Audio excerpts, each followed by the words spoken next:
Hi, എല്ലാവർക്കും നമസ്കാരം. ഇന്ന് നമ്മൾ സംസാരിക്കാൻ പോകുന്നത് കാൾ സാഗന്റെ വളരെ രസകരമായ ഒരു ആശയത്തെക്കുറിച്ചാണ്. സ്ഥലകാലങ്ങളിലൂടെയുള്ള നമ്മുടെ എല്ലാം യാത്രകളെക്കുറിച്ച്. അതെ, നമ്മൾ ഓരോരുത്തരും എങ്ങനെയാണ് ഈ പ്രപഞ്ചത്തിലൂടെ നിരന്തരം സഞ്ചരിക്കുന്നത് എന്ന് നമുക്കൊന്ന് നോക്കിയാലോ. കാൾ സാഗന്റെ തന്നെ വളരെ പ്രശസ്തമായൊരു വാചകത്തോടെ നമുക്ക് തുടങ്ങാം. അദ്ദേഹം പറയുന്നത്, നമ്മൾ സ്ഥലകാലമാകുന്ന മഹാസമുദ്രത്തിൽ ഒഴുകി നടക്കുകയാണ് എന്നാണ്. ശരിക്കും പറഞ്ഞാൽ ഇതിൽ എല്ലാം അടങ്ങിയിട്ടുണ്ട്, അല്ലേ? നമ്മളെല്ലാവരും സഞ്ചാരികളാണ് എന്ന ആ ഒരു വലിയ സത്യം. അപ്പോ ഈ യാത്രയെന്ന് പറയുന്നത് വെറുമൊരു കവിഭാവനയൊന്നുമല്ല കേട്ടോ. ഇത് അക്ഷരാർത്ഥത്തിൽ സത്യമാണ്. കാരണം നമ്മൾ ജീവിക്കുന്ന ഈ ഭൂമി, നമ്മുടെ സൂര്യൻ, എന്തിന് നമ്മുടെ ഗാലക്സി വരെ ഈ പ്രപഞ്ചത്തിലൂടെ ഇങ്ങനെ ചലിച്ചുകൊണ്ടേയിരിക്കുകയാണ്. അതായത് നമ്മൾ ജനിച്ച അന്നുമുതൽ ബഹിരാകാശ സഞ്ചാരികളാണ്. ഒന്നാലോചിച്ചു നോക്കൂ. നിങ്ങളുടെ കയ്യിൽ ഒരു പിടി മണലെടുത്താൽ അതിൽ ഏകദേശം 10,000 തരികളുണ്ടാകും. എന്നാൽ രസകരമായ കാര്യമെന്താണെന്നറിയാമോ? നല്ല തെളിഞ്ഞ ആകാശത്ത് രാത്രിയിൽ നമുക്ക് വെറും കണ്ണുകൊണ്ട് കാണാൻ പറ്റുന്ന നക്ഷത്രങ്ങളെക്കാൾ എത്രയോ കൂടുതലാണ് ഈ 10,000. അപ്പോ പ്രപഞ്ചത്തിലെ മൊത്തം നക്ഷത്രങ്ങളുടെ കാര്യമോ? സാഗൻ പറയുന്നത് ഈ പ്രപഞ്ചത്തിലെ നക്ഷത്രങ്ങളുടെ എണ്ണം ഭൂമിയിലെ എല്ലാ ബീച്ചുകളിലുമുള്ള മൊത്തം മണൽത്തരികളെക്കാൾ കൂടുതലാണെന്നാണ്. എങ്ങനെയുണ്ട്? അപ്പോൾ നമ്മൾ കാണുന്നതൊക്കെ ഒരു കടുകുമണി പോലുമില്ല, അല്ലേ? അപ്പോ നമ്മൾ സ്ഥലത്തിലൂടെയാണ് യാത്ര ചെയ്യുന്നത് എന്ന് മനസ്സിലായി. ഇനി കുറച്ചുകൂടി രസകരമായ ഒരു കാര്യത്തിലേക്ക് കടക്കാം. നമ്മൾ സ്ഥലത്തിലൂടെ മാത്രമല്ല, സമയത്തിലൂടെയും യാത്ര ചെയ്യുന്നുണ്ട്. അതിന്റെ തെളിവുകൾ എവിടെയാണെന്നല്ലേ? ആകാശത്തേക്ക് നോക്കിയാൽ മതി, നക്ഷത്രങ്ങൾ ആ കഥ പറഞ്ഞുതരും. നമ്മുടെയെല്ലാം പരിചിതമായ സപ്തർഷികളെടുക്കാം. ഇന്ന് നമ്മൾ കാണുന്ന ആ രൂപത്തിലായിരുന്നില്ല ഒരു ദശലക്ഷം വർഷം മുൻപത്. കാരണമെന്താ? ആ നക്ഷത്രങ്ങളെല്ലാം ചലിച്ചുകൊണ്ടിരിക്കുകയാണ്. അപ്പോൾ ലക്ഷക്കണക്കിന് വർഷങ്ങൾ കഴിയുമ്പോൾ അവയുടെ സ്ഥാനം മാറും, ആകൃതിയും മാറും. അപ്പോൾ കാര്യം സിമ്പിളാണ്. നമ്മൾ കാണുന്ന ഓരോ നക്ഷത്ര സമൂഹവും ഒരു വലിയ കോസ്മിക് സിനിമയിലെ ഒറ്റ ഫ്രെയിം മാത്രമാണ്. നമ്മുടെയൊക്കെ ജീവിതകാലം വളരെ ചെറുതായതുകൊണ്ട് നമുക്ക് ഈ സിനിമ ഓടുന്നത് കാണാൻ പറ്റുന്നില്ല, അത്രയുള്ളൂ. സത്യത്തിൽ നമ്മളൊരു സ്ലോ മോഷൻ സിനിമ കണ്ടുകൊണ്ടിരിക്കുകയാണ്.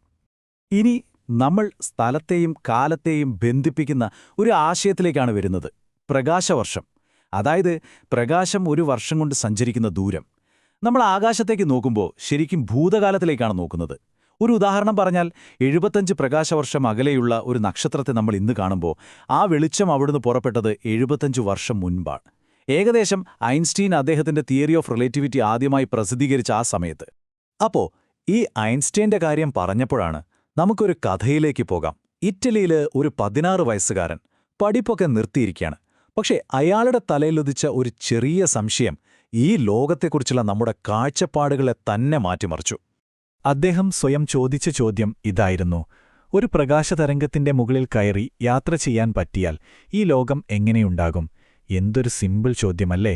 പക്ഷേ എത്ര ആഴത്തിലുള്ള ഒന്നാണെന്ന് നോക്കൂ. ഇവിടെ നിന്നാണ് എല്ലാം തുടങ്ങിയത്. അങ്ങനെ ചിന്തിച്ചപ്പോഴാണ് ഐൻസ്റ്റീൻ ഒരു കാര്യം മനസ്സിലായത്. പ്രകാശവേഗതയിലെത്തുമ്പോൾ എന്തൊക്കെയോ ചില പന്തികേടുകൾ സംഭവിക്കുന്നുണ്ട്. ലോജിക്കലായിട്ട് ശരിയാവാത്ത ചില കാര്യങ്ങൾ, ചില വൈരുദ്ധ്യങ്ങൾ. ഈ പ്രശ്നങ്ങൾക്കെല്ലാം ഒരു പരിഹാരം കാണാൻ വേണ്ടി ഐൻസ്റ്റീൻ 2 അടിസ്ഥാന നിയമങ്ങളുണ്ടാക്കി. ഒന്ന്, പ്രകാശത്തിന്റെ വേഗത ഒരു കോൺസ്റ്റന്റ് ആണ്. നിങ്ങൾ എത്ര വേഗത്തിൽ സഞ്ചരിച്ചാലും ശരി, പ്രകാശത്തിന്റെ വേഗത എപ്പോഴും ഒന്നായിരിക്കും. 2, പ്രകാശത്തേക്കാൾ വേഗത്തിൽ ഒന്നിനും സഞ്ചരിക്കാൻ കഴിയില്ല. അതാണ് പ്രപഞ്ചത്തിലെ നിയമം. ഇപ്പോൾ നോക്കൂ, ശബ്ദത്തിന്റെ വേഗതയൊക്കെ നമുക്ക് എളുപ്പത്തിൽ മറികടക്കാം. നമ്മുടെ വോയേജർ പേടകം പോലും പ്രകാശവേഗതയുടെ 10,000-1 വേഗതയിലേ പോകുന്നുള്ളൂ. പക്ഷെ പ്രകാശവേഗത അങ്ങനെയല്ല. അത് നമ്മൾ മറികടക്കേണ്ട ഒരു ടെക്നിക്കൽ പ്രശ്നമല്ല.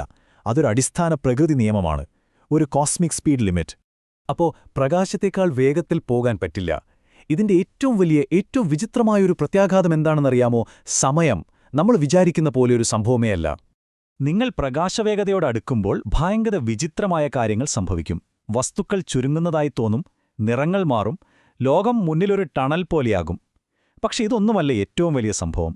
ഏറ്റവും ഞെട്ടിക്കുന്നതെന്താണെന്ന് വെച്ചാൽ സമയം തന്നെ പതുക്കെയാകും. അതെ, നിങ്ങൾ കേട്ടത് ശരിയാണ്. നിങ്ങളുടെ കയ്യിലുള്ള വാച്ച് മാത്രമല്ല, നിങ്ങളുടെ ശരീരത്തിലെ ക്ലോക്ക്, അതായത് നിങ്ങളുടെ പ്രായം കൂടുന്ന ആ പ്രോസസ്സ് വരെ പതുക്കെയാകും. ഇതൊരു തോന്നലല്ല, ഇത് യാഥാർത്ഥ്യമാണ്. ഇത് മനസ്സിലാക്കാനൊരു ചെറിയ കഥയുണ്ട്. ട്വിൻ പാരഡോക്സ് എന്ന് പറയും. ഇവിടെ 2 സഹോദരന്മാരുണ്ട്, പൗലോയും വിൻസെൻസോയും. പൗലോ ബഹിരാകാശത്തേക്കൊരു യാത്ര പോകുന്നു, പ്രകാശവേഗതയുടെ അടുത്ത സ്പീഡിൽ, വെറും കുറച്ചു മിനിറ്റുകൾ. പക്ഷേ ആ കുറഞ്ഞ സമയം കൊണ്ട് യാത്ര കഴിഞ്ഞവൻ തിരിച്ചു ഭൂമിയിലെത്തുമ്പോൾ ഇവിടെ കാത്തിരുന്ന സഹോദരൻ വിൻസെൻസോ ഒരു വയസ്സനായിട്ടുണ്ടാകും. കാരണം പൗലോയ്ക്ക് സമയം പതുക്കെയാണ് നീങ്ങിയത്. അതാണ് ടൈം ഡൈലേഷൻ. അതുകൊണ്ടാണ് പറയുന്നത്, പ്രകാശവേഗതയോട് അടുത്ത് യാത്ര ചെയ്യുന്നത് ഒരുതരം ജീവാമൃതം പോലെയാണെന്നോ? നിങ്ങളുടെ ജീവിതകാലം കൂട്ടാൻ ഇതിലും നല്ലൊരു വഴിയുണ്ടോ? ഇത് സയൻസ് ഫിക്ഷനല്ല, തെളിയിക്കപ്പെട്ട ശാസ്ത്രമാണ്. അപ്പോ ഈ ടൈം ഡൈലേഷൻ എന്ന ആശയം നമുക്കെങ്ങനെ പ്രയോജനപ്പെടും? ശരിക്കും പറഞ്ഞാൽ നക്ഷത്രങ്ങളിലേക്കുള്ള നമ്മുടെ യാത്രയുടെ താക്കോല് തന്നെ ഇതാണ്. ഈ കണക്കുകളൊന്ന് നോക്കൂ. ഒരു സ്പേസ് ഷിപ്പിൽ ഭൂമിയിലെ അതേ ഗുരുത്വാകർഷണ ബലത്തിൽ വേഗത കൂട്ടി യാത്ര ചെയ്താൽ നമ്മുടെ ഗാലക്സിയുടെ കേന്ദ്രത്തിലെത്താൻ ആ യാത്രക്കാരന് 21 വർഷം മതി. പക്ഷെ അപ്പോഴേക്കും ഭൂമിയിൽ 30,000 വർഷം കഴിഞ്ഞിട്ടുണ്ടാവും. ആൻഡ്രോമഡ ഗാലക്സിയിലേക്കാണെങ്കിൽ 28 വർഷത്തെ യാത്ര മതി. പക്ഷെ ഭൂമിയിൽ 20 ലക്ഷം വർഷം കഴിഞ്ഞിട്ടുണ്ടാവും. അവിശ്വസനീയം അല്ലേ? ഇതിൽ നിന്ന് നമുക്ക് മനസ്സിലാക്കാവുന്ന ഒരു കാര്യമേ ഉള്ളൂ. ബഹിരാകാശത്തേക്ക് അതിവേഗത്തിൽ യാത്ര ചെയ്യുക എന്ന് പറഞ്ഞാൽ ഭാവിയിലേക്ക് അതിവേഗത്തിൽ യാത്ര ചെയ്യുക എന്ന് തന്നെയാണ് അർത്ഥം. അവസാനമായി നമുക്ക് വീണ്ടും സാഗന്റെ വാക്കുകളിലേക്ക് വരാം. നമ്മൾ നക്ഷത്രങ്ങളുടെ അംശമാണ്. സ്വന്തം വിധി കയ്യിലെടുത്ത നക്ഷത്രാംശം. കോടിക്കണക്കിന് വർഷങ്ങൾക്ക് മുൻപ് പൊട്ടിത്തെറിച്ച നക്ഷത്രങ്ങളിലെ അതേ ആറ്റങ്ങളാണ് നമ്മളിൽ ഓരോരുത്തരിലുമുള്ളത്. ഇന്ന് നമ്മൾ ആ നക്ഷത്രങ്ങളിലേക്ക് തിരികെ യാത്ര ചെയ്യാനുള്ള വഴികൾ കണ്ടെത്തുകയാണ്. അപ്പോ ഒരു ചോദ്യം ബാക്കിയാണ്. ഈ നക്ഷത്രങ്ങൾക്കിടയിൽ ഏതുതരം ഭാവിയാണ് നമ്മൾ കെട്ടിപ്പടുക്കാൻ പോകുന്നത്? ആ തീരുമാനം നമ്മുടേതാണ്.